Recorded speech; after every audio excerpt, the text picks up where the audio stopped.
Rekaman penghancuran dan penangkapan benteng angkatan bersenjata Ukraina oleh kelompok penyerang pasukan lintas udara Ussuri.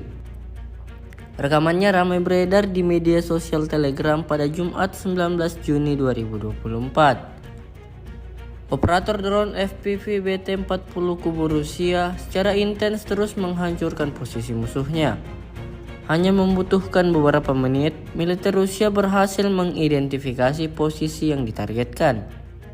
Seperti yang terlihat dalam rekaman, satu persatu hantaman drone Rusia tiba di posisi yang menjadi sasaran empuk militer Rusia. Beredarnya video ini menuai beragam respon dari warganet.